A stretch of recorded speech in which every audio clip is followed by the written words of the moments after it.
Hey, beautiful people, and thank you for listening to the Bang 23 podcast. If you find this funny, entertaining, or insightful, feel free to leave us a review on Apple Podcasts, or if you want to make my day, go show us some love on our Instagram page because I love each and every single one of you. Thank you for listening. You did judo, right, for quite some time? Yeah.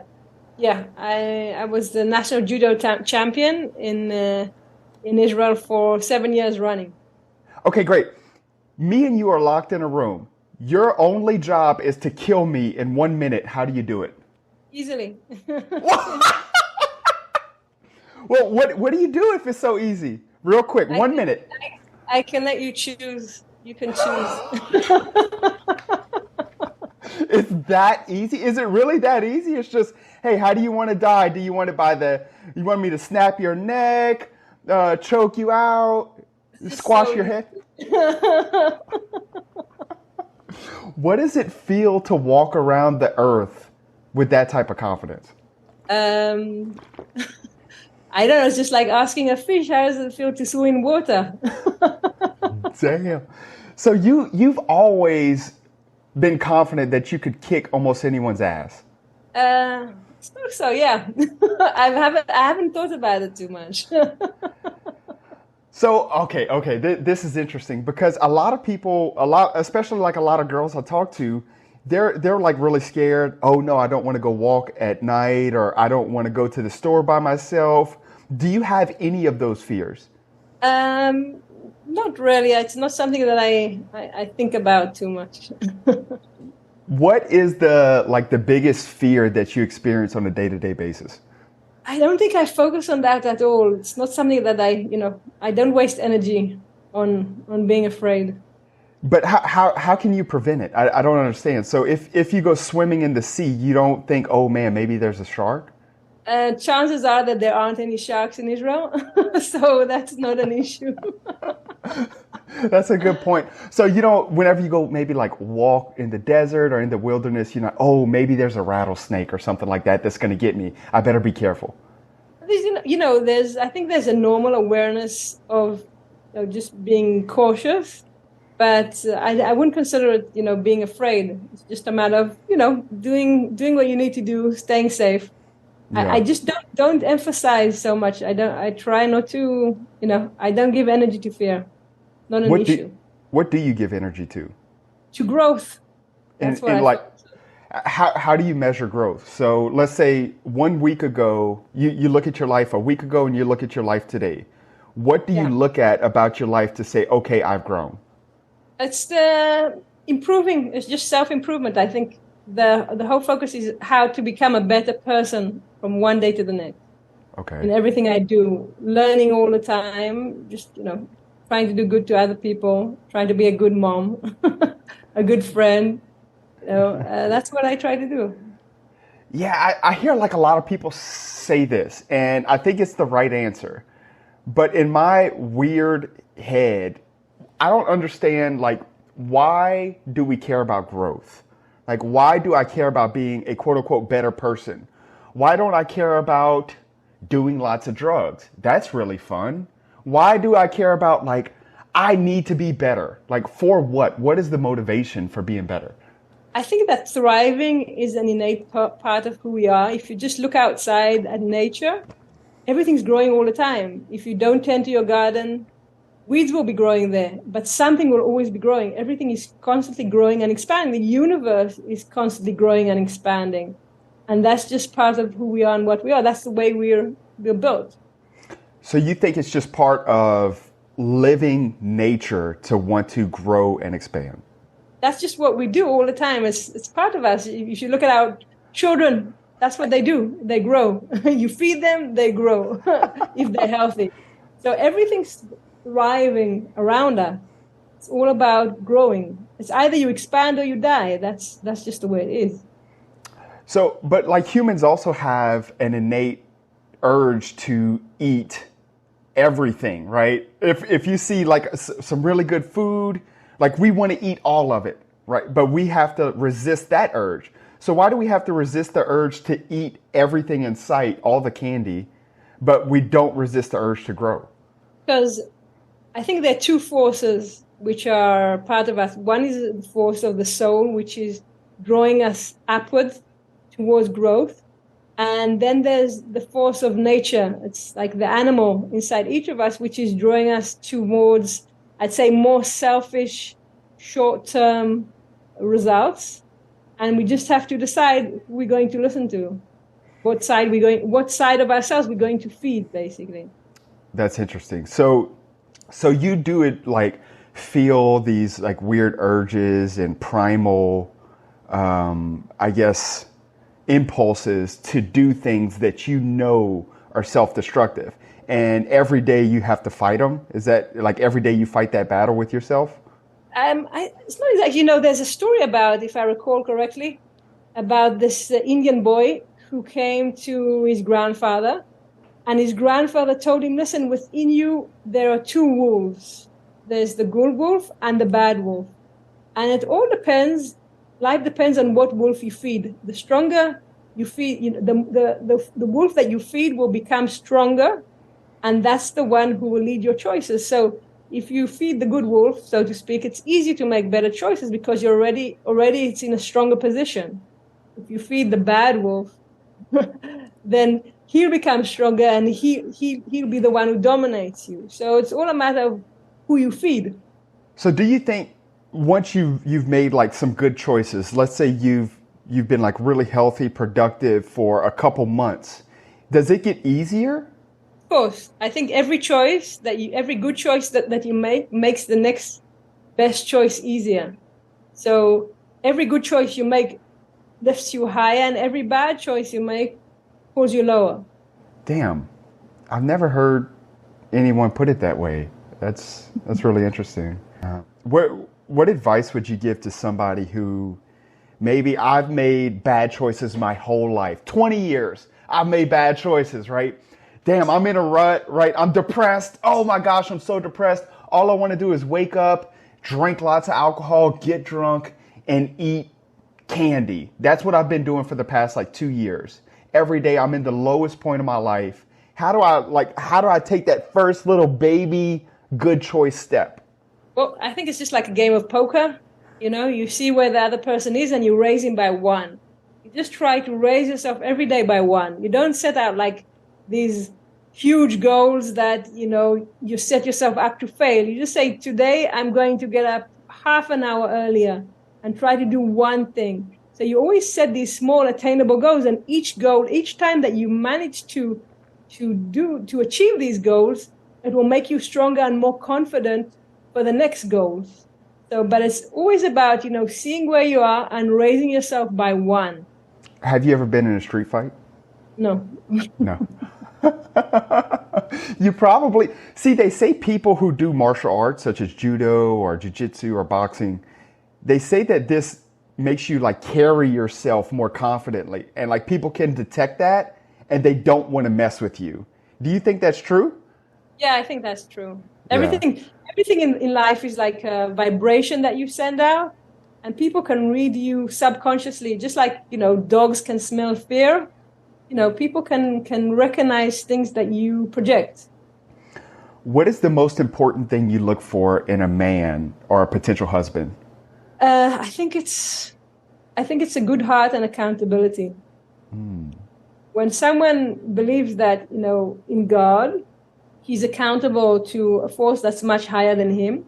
And I think that's very important, because when people feel that whatever they do, there's always someone, I'd say they're always accountable to someone, to a force which is above them, then they carry themselves differently and they make better choices.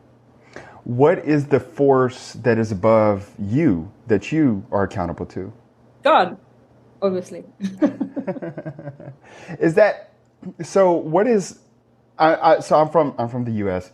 What is Israel, or the people who live in Israel? What is their relationship like with Jesus? Well, most Israelis are Jews, so they're they do the. Jesus is basically a Jew, right? But whoever follows Jesus is a Christian. So the Israelis and Jews don't follow Jesus. They follow the Jewish religion. Okay.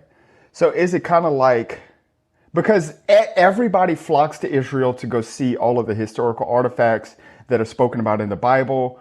I have like family members who've went to Israel just for that. They talk about your country all the time over here, by the way. You have the coolest country.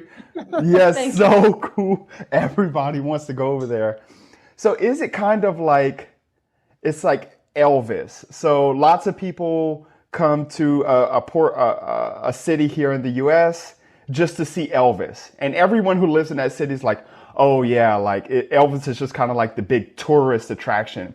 Is Jesus just like a big tourist attraction in Israel? Well, I suppose for Christians, he's the main reason why they come. Yes. So, like I say, I've heard once someone said that Jesus was the most successful Jew ever. So, Jesus has definitely done, for current tourism in Israel, he's done quite a lot. Yeah, that's true. He has done quite a lot. That is so weird, like all of the history and stuff that you guys have over there in the Middle East in general and in Israel. Do you get taught about the Israeli history in school? Of course, we get taught, we learn history at school, and it's a big part of our tradition. What is like something in Israeli history that you were taught in school that I wouldn't know about? Let me think. Probably the temple. The Jewish temple, the first and the second temples.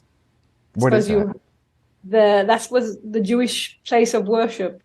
Or maybe when the Jews were taken out of Egypt by Moses, that must have something that you must have learned about. Yes. And the parting of the Red Sea, sorry. So can you go to the Red Sea and see where it parted? Do people know where it was parted or no?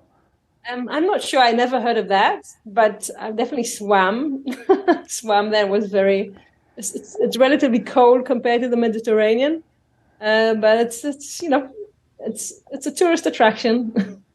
Yeah. What would you say is like the coolest thing about Israeli people? I think it's probably their humor. What do you mean?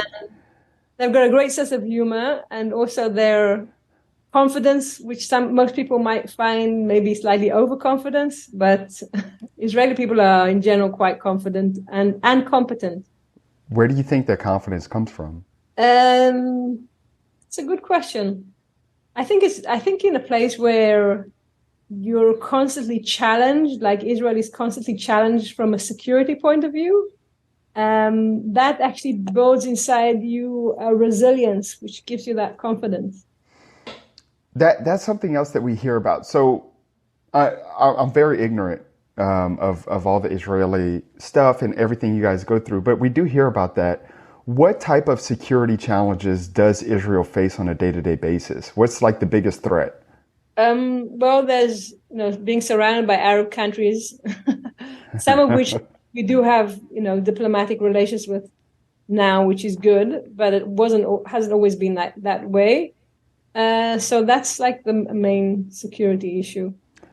So how do these Arab countries threaten you? Is it with guns, bombs?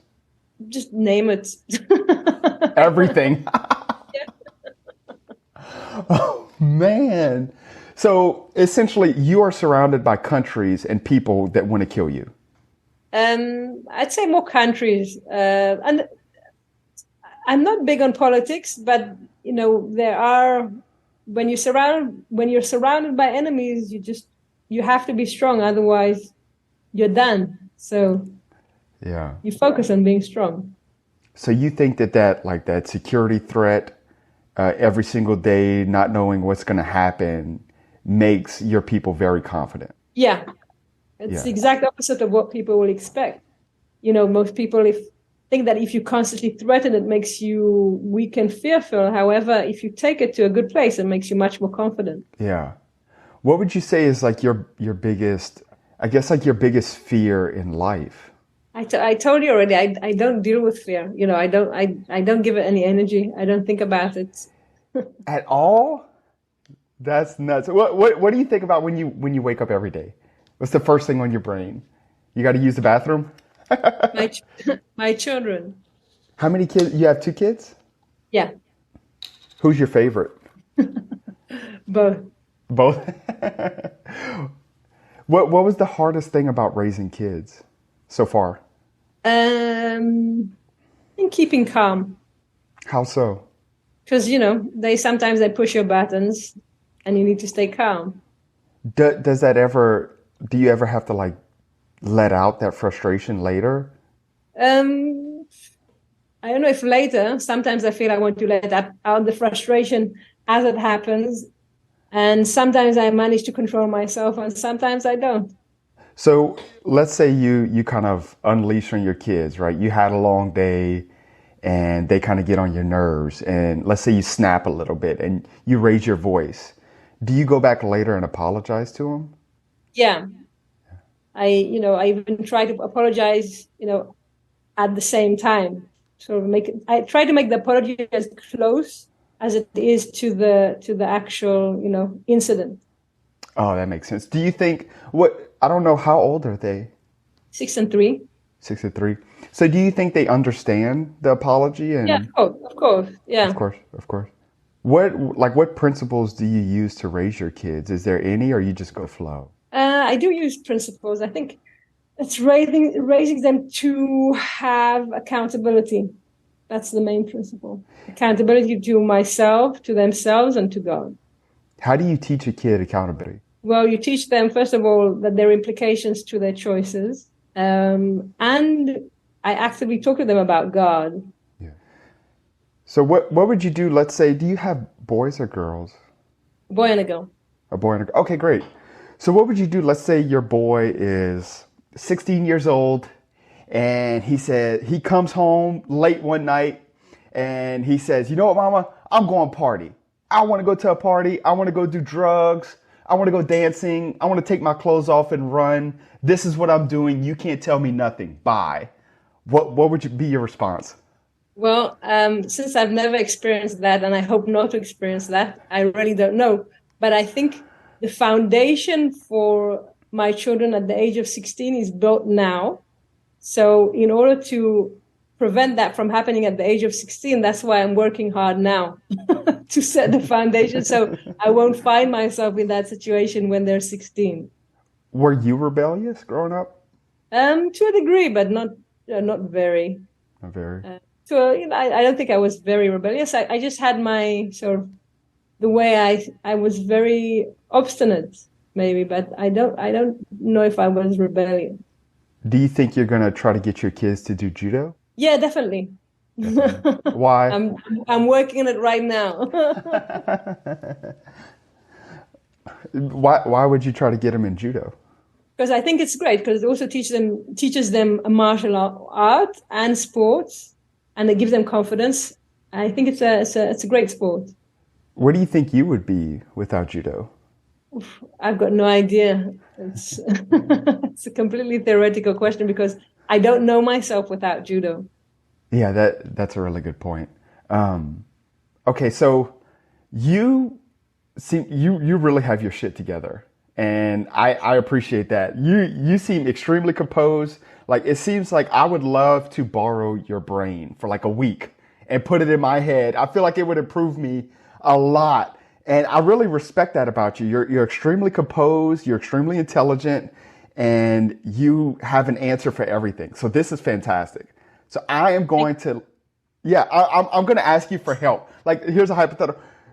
Let's design my life, right? Or just not my life, a person's life, according to what you think would be best. So what are maybe like some habits that we could give a person to set them up for success? What are the most important ones?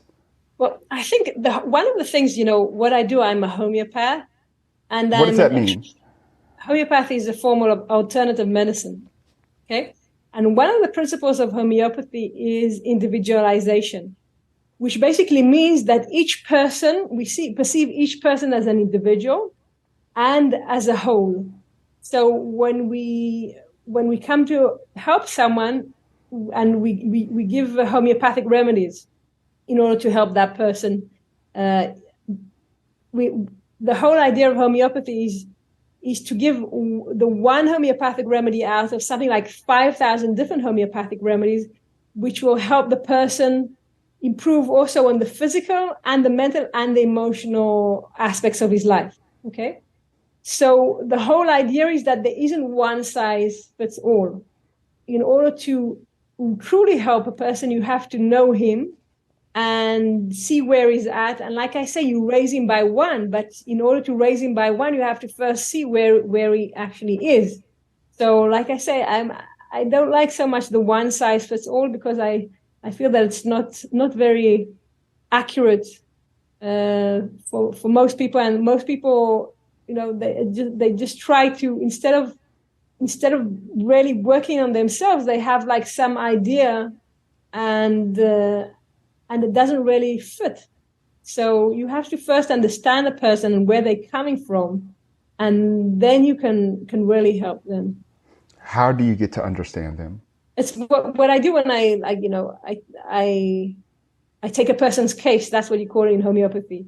I listen to their life story and to all their challenges and all their physical, mental, and emotional symptoms for, I'd say, about an hour and a half. I listen I want to hear all about their symptoms, whether their present symptoms or their past symptoms. I want to hear about their family background, their work, what they like to eat, what they don't like to eat, whether the things that agree with them or don't agree with them, their aspirations, their dreams in the night.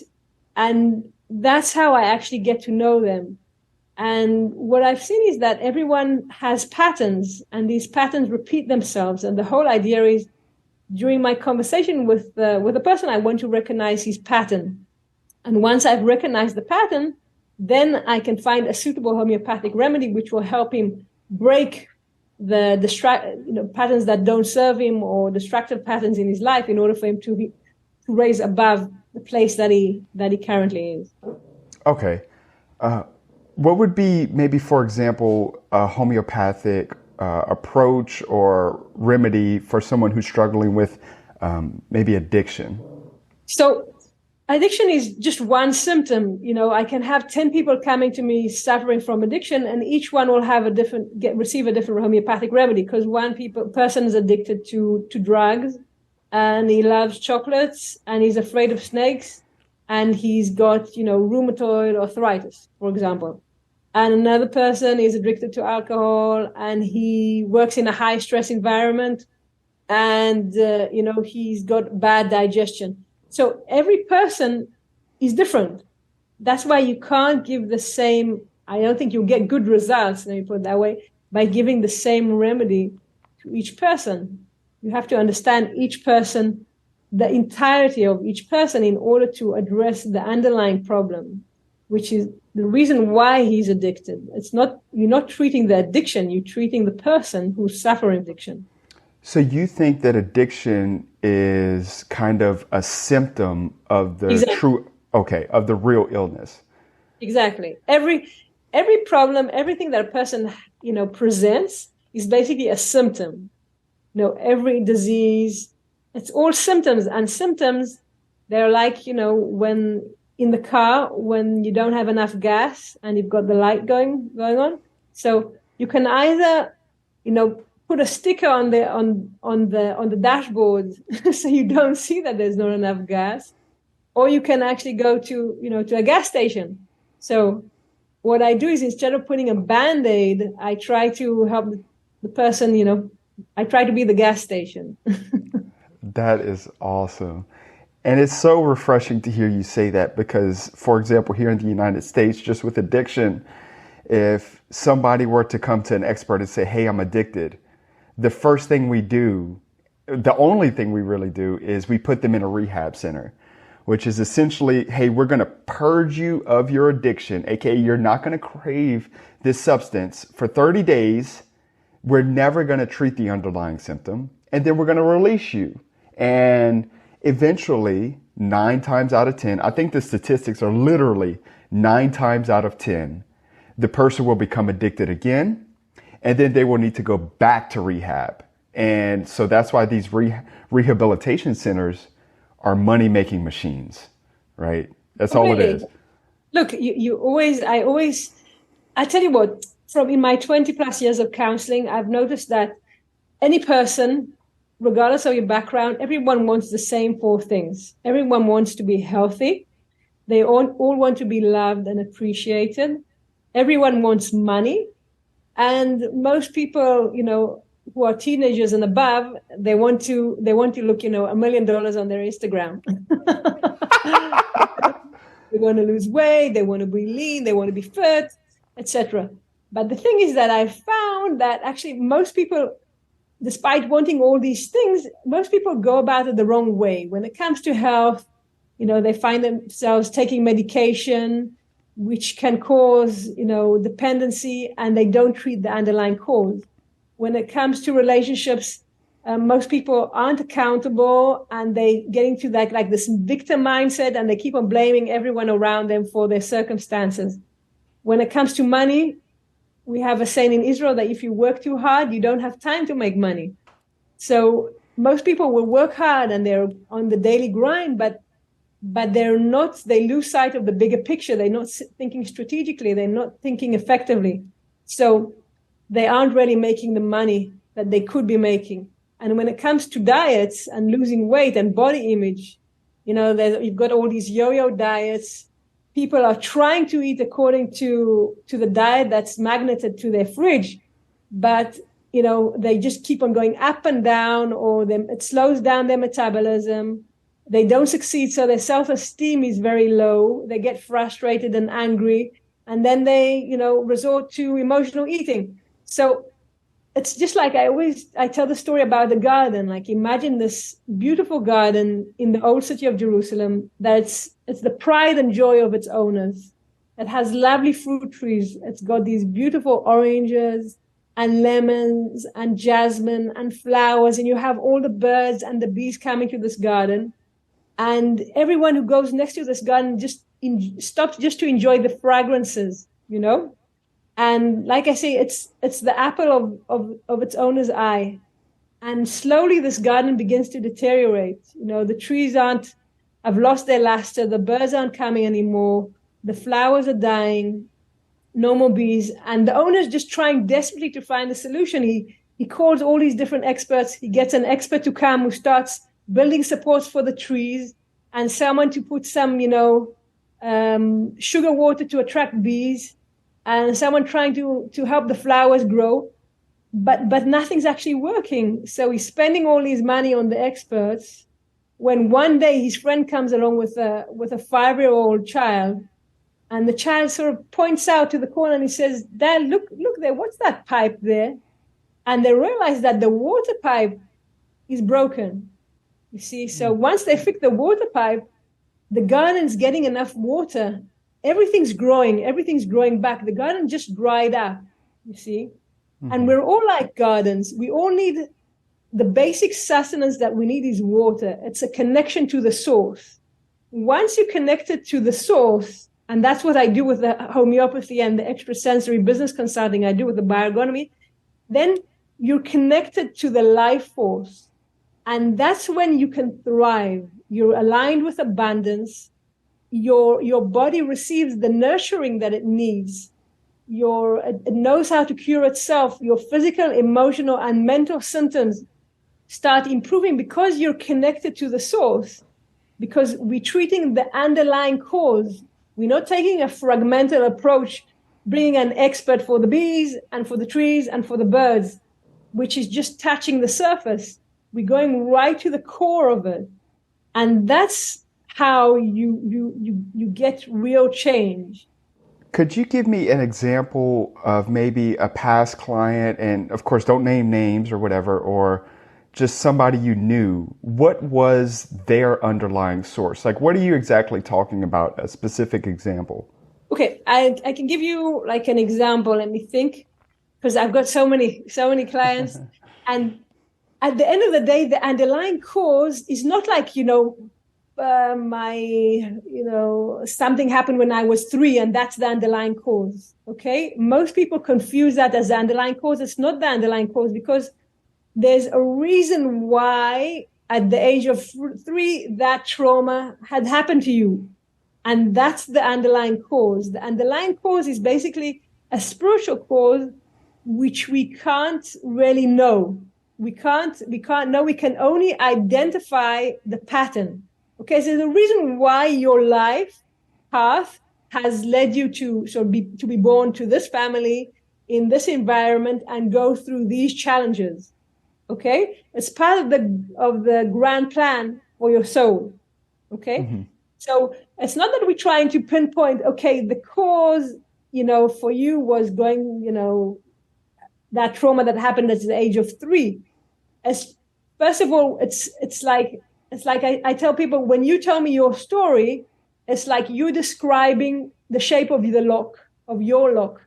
What I'm looking for is that key, is a special key which is shaped like your lock, which will open up the door for you and connect you to abundance. Behind that door is your water. That's the flow.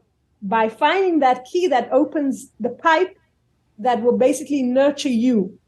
Do you understand what I'm saying?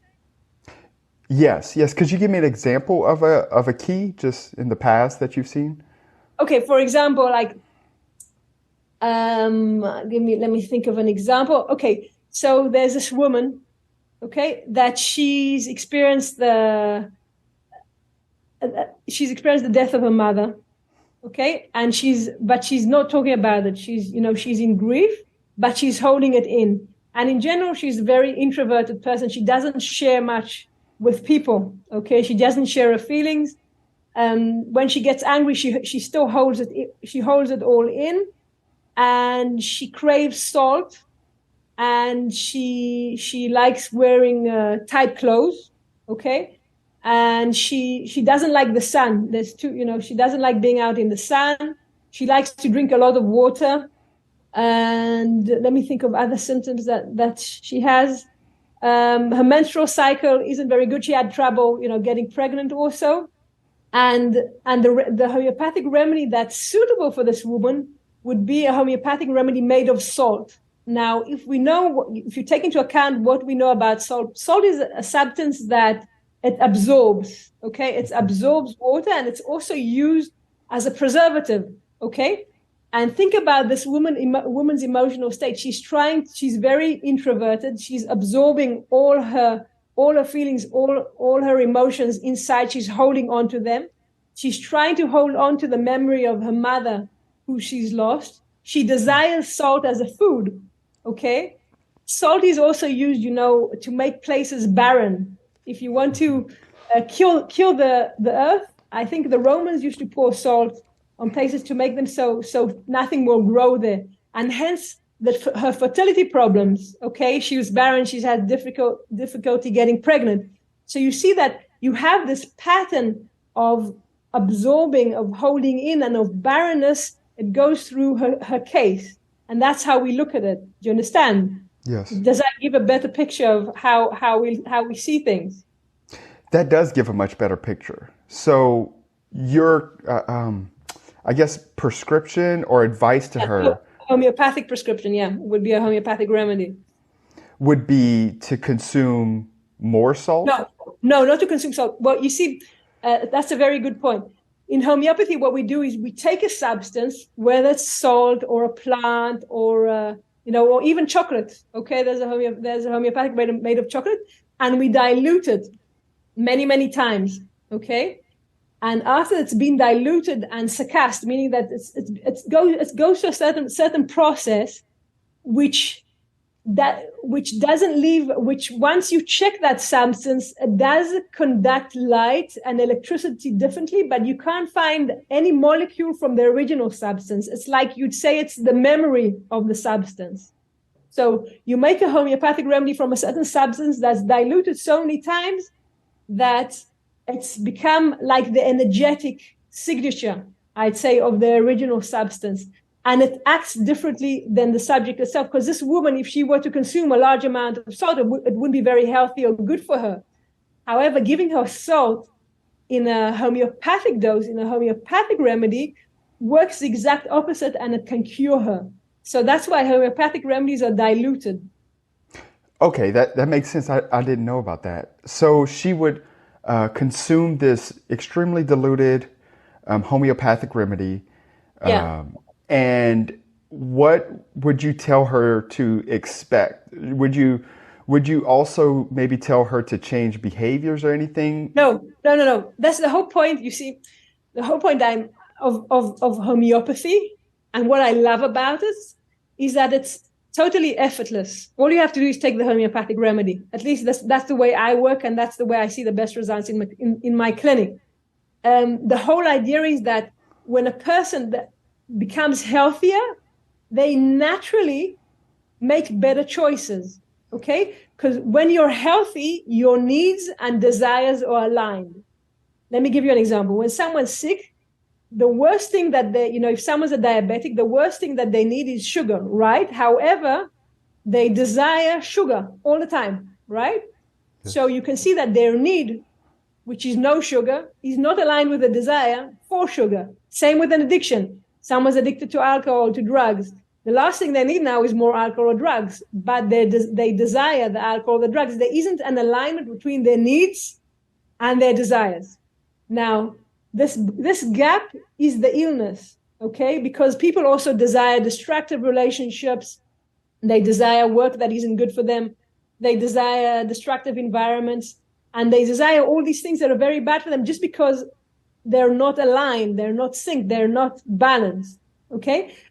As people become healthier, their desires and needs are aligned. So people tell me, just yesterday I was speaking to a woman who came to me a few weeks ago. She just started treatment and she's overweight. And she said she used to eat a lot all the time, regardless whether she was hungry or not. And she told me, listen, yesterday I was at a wedding, and I ate the first course and the second course. And the wedding goes on, and 2:00 they come out and they bring out the hamburgers at the wedding. And she said, usually I'd be eating them, but I just couldn't bring myself to touch them. I couldn't look at them. I couldn't eat them. And I was amazed. It was the first time that I actually refused food because I just didn't want it. And you see, why is that? Because she's starting to be aligned. Her needs and desires are becoming aligned. So I see people starting exercise and they change their nutrition, but from a different place, not because someone told them to, and that they had to go against their grain or exercise this huge amount of discipline, but just because naturally their bodies are becoming healthier and their body is directing them to the things that are good for them.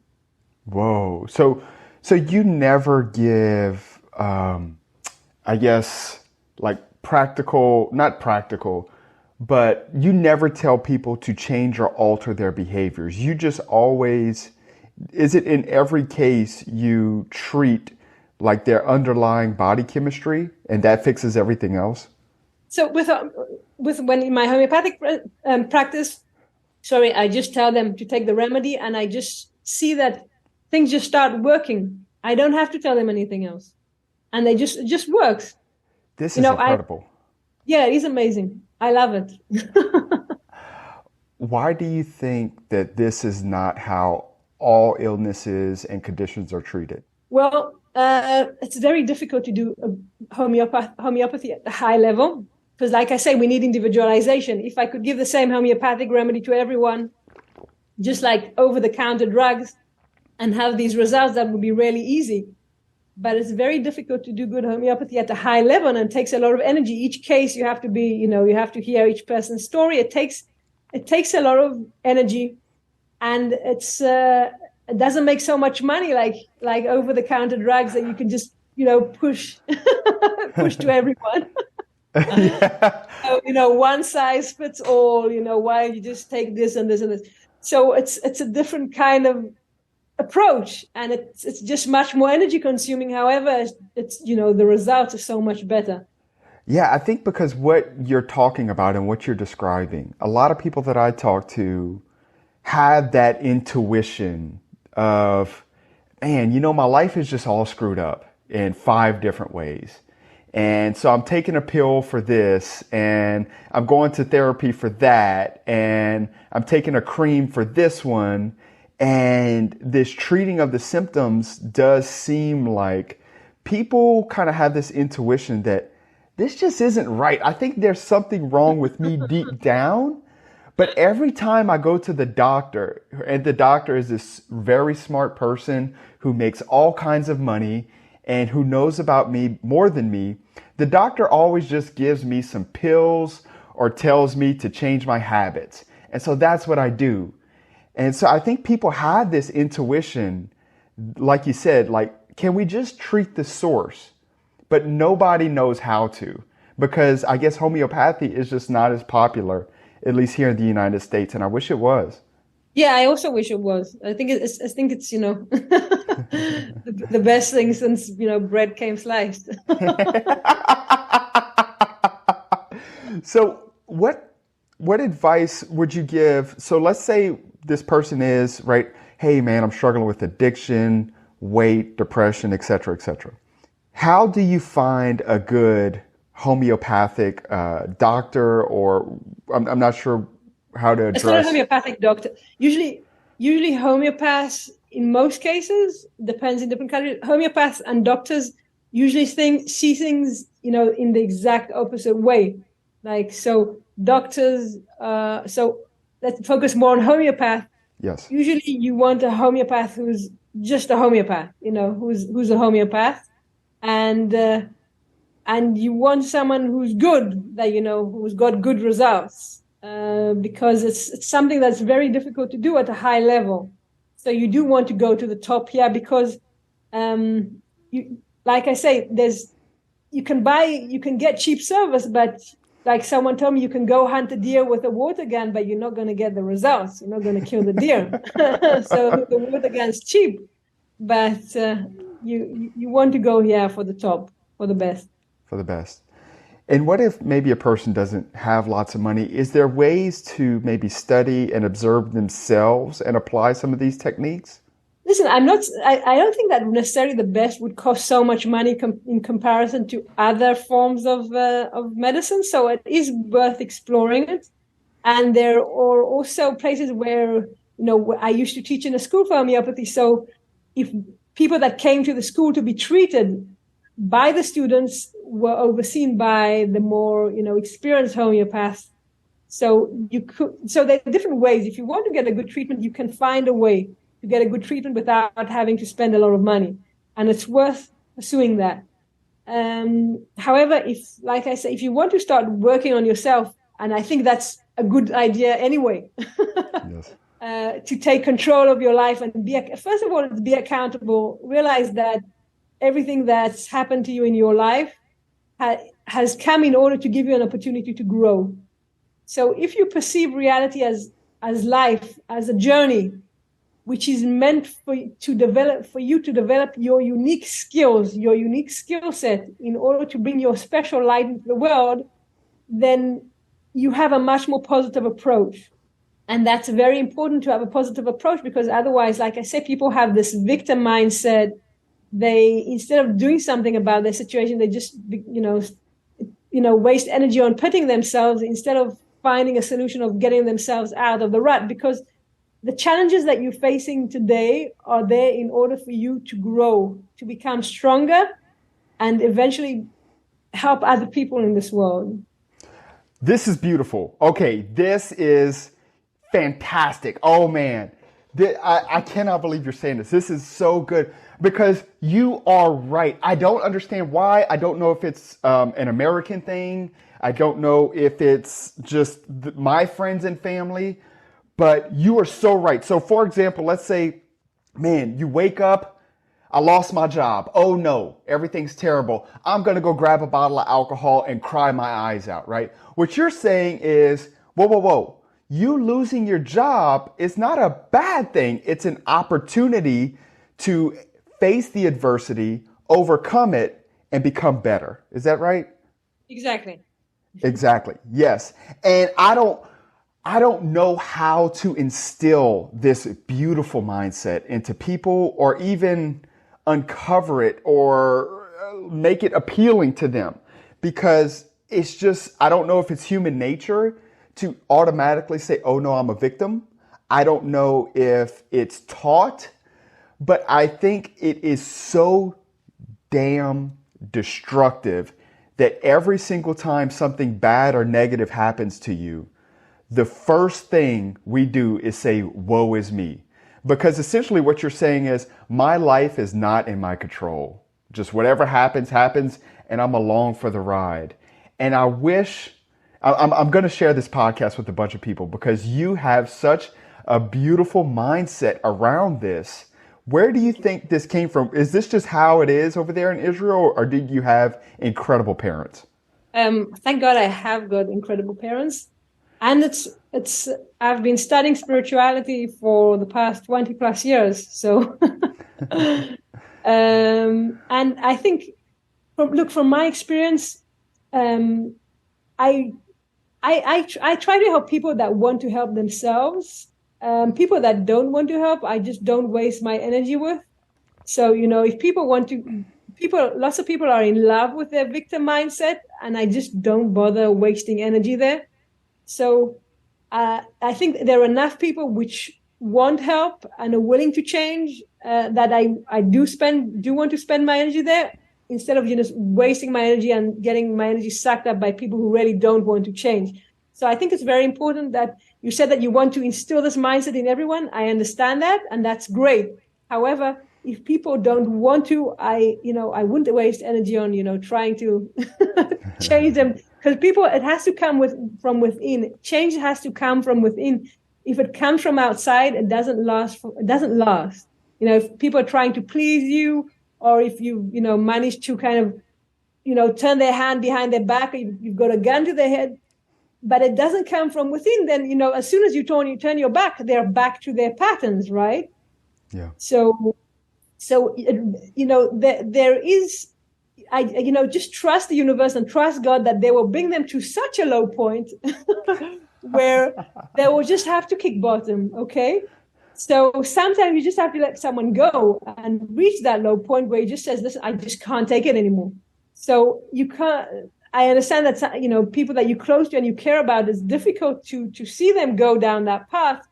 But sometimes you just have to sort of let them experience it. And once they've experienced it from themselves and made a true choice, that's when it will actually hold, that's when it will have a long-term effect. Yeah, that's a great point. I think also too, a lot of people don't even know that this type of mindset exists. They've never heard of it. They don't know it's an option. So I think a lot of people, they may have like a victim type of mindset and they don't know another way.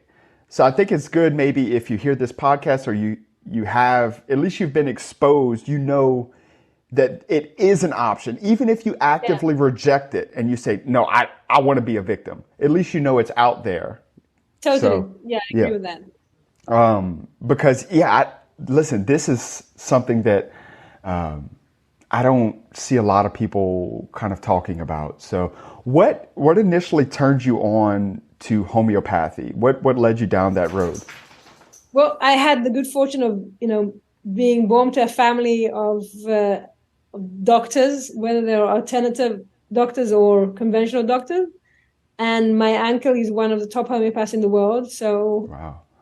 Thank God I've known homeopathy for most of my life. And I've seen its amazing results. And I think, and I love it. I think it's amazing. Okay. So you're just kind of born into it. You're just always exposed to it.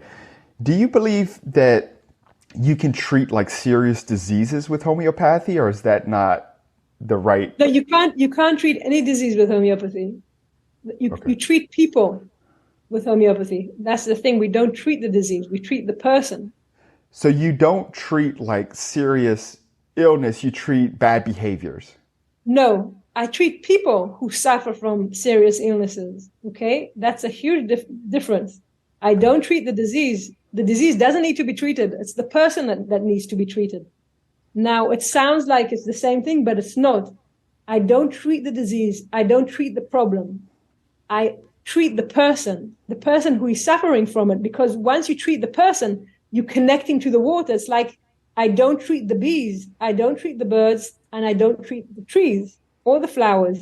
I connect the garden to the water. And then whatever needs to grow will grow. The garden will thrive because it's connected to the water.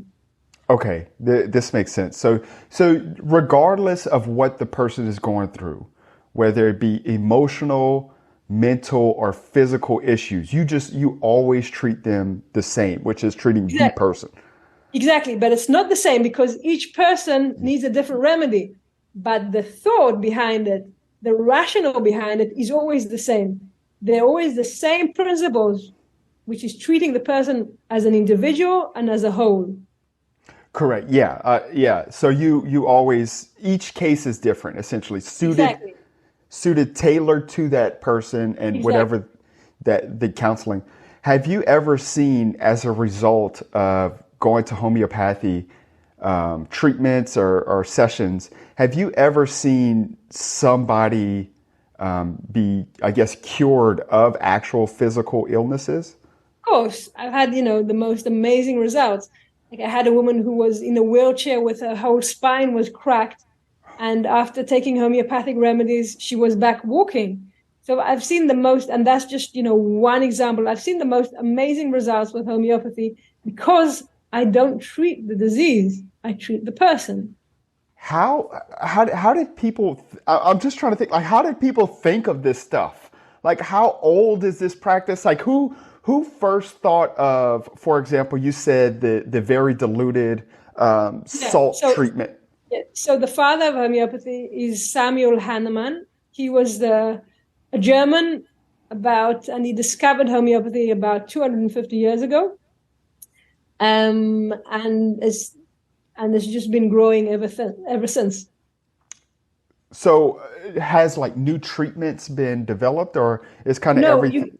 The whole thing about homeopathy is that the same principles, it's not like you change every time, this is the flavor of the month. This is the new trend. No. Homeopathy has the same principles since Samuel Hahnemann, 250 years. These same principles have been applied over and over and over again to get amazing results with the same principles. However, we are discovering new homeopathic remedies, okay? But the same principle applies. You don't just because you've discovered a new remedy, you're not going to start giving it to everyone. You're going to give it only to the people that remedy suits, based on their physical, emotional, and mental symptoms, and based on the principles of homeopathy. So that's the amazing thing about homeopathy. It doesn't change every time to a new trend. We're going to do this and that, and suddenly, there's a recall of all the,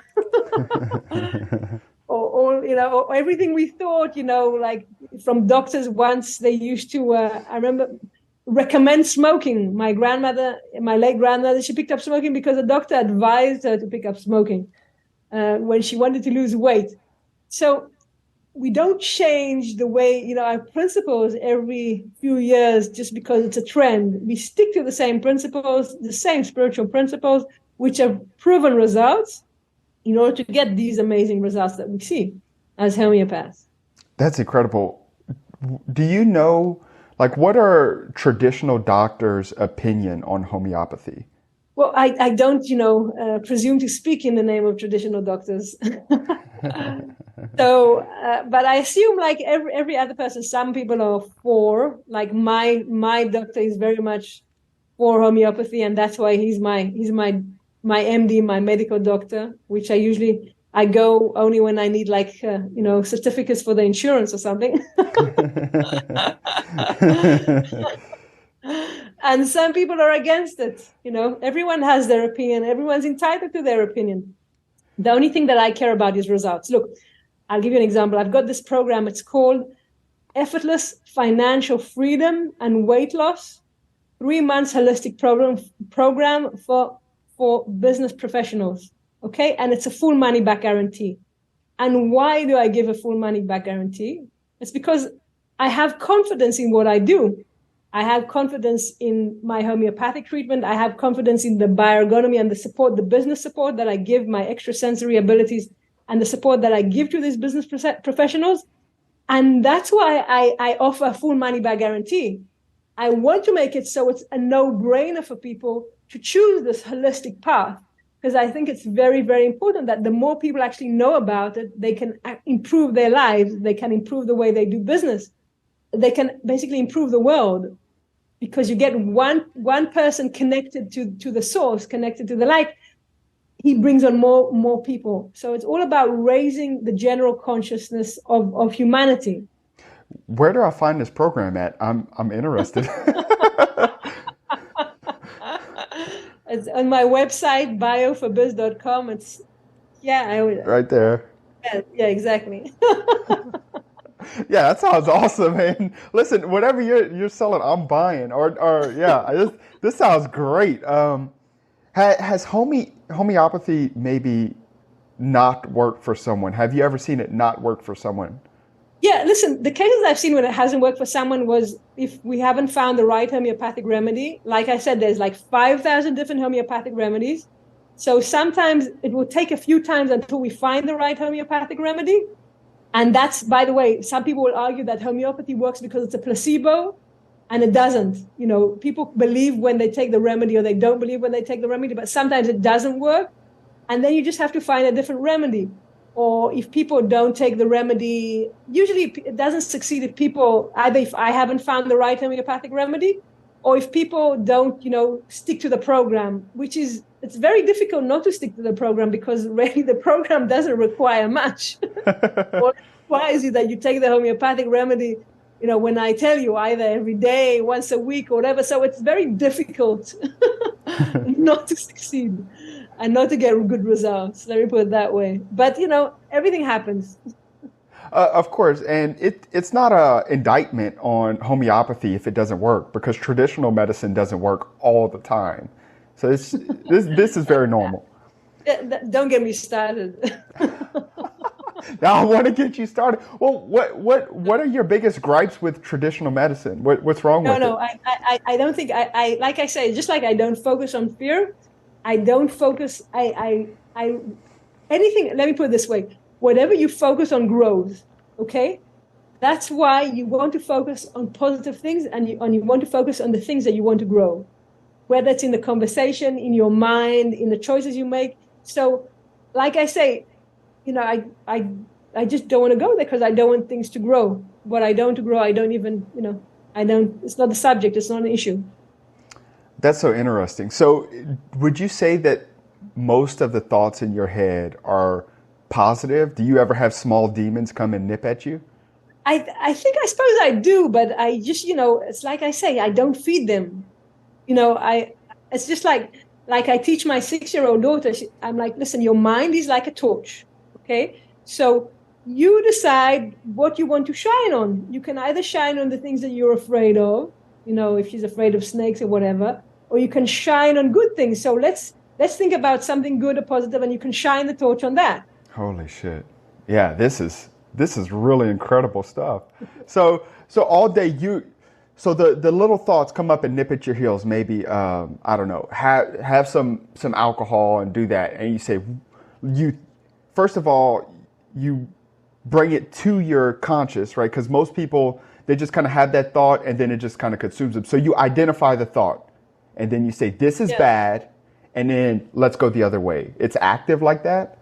No, it's not that way, because it's like at some point when you become, it's like the more you, like I said, the more you make good choices, the good wolf, the one that you've been feeding, right? The white wolf, we'll call him that way, compared to the black wolf.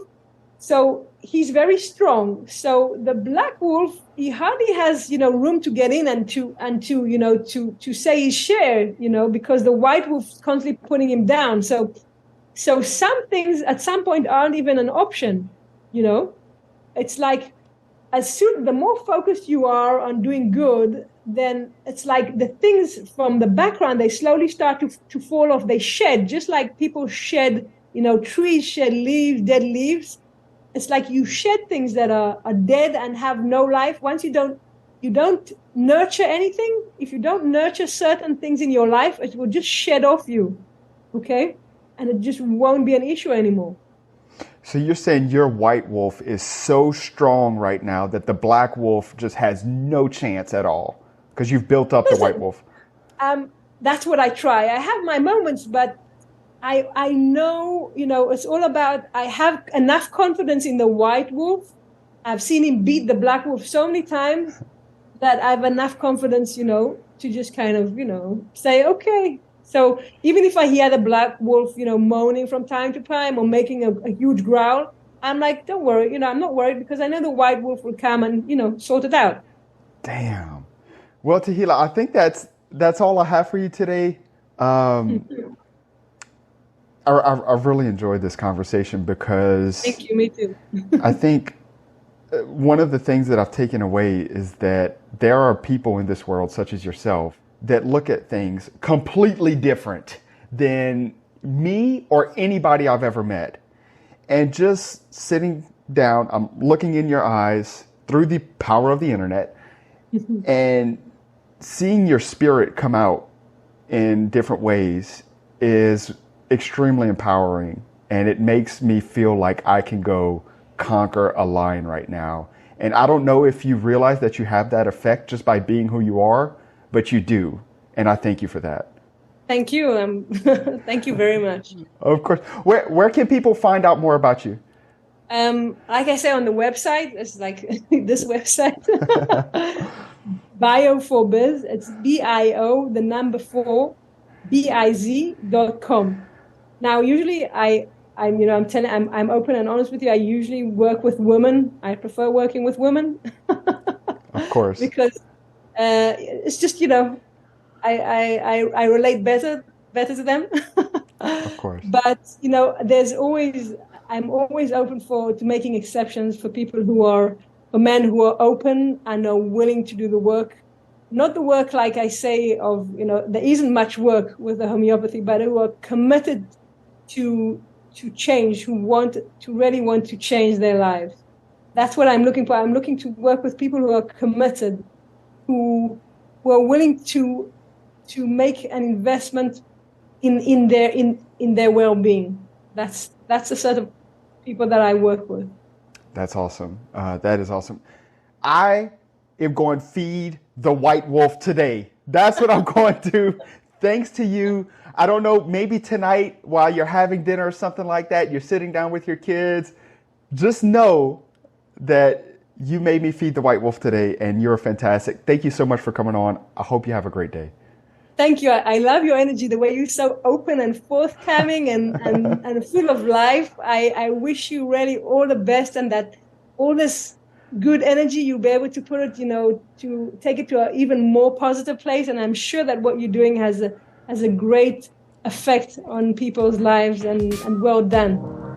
Awesome. Thank you so much.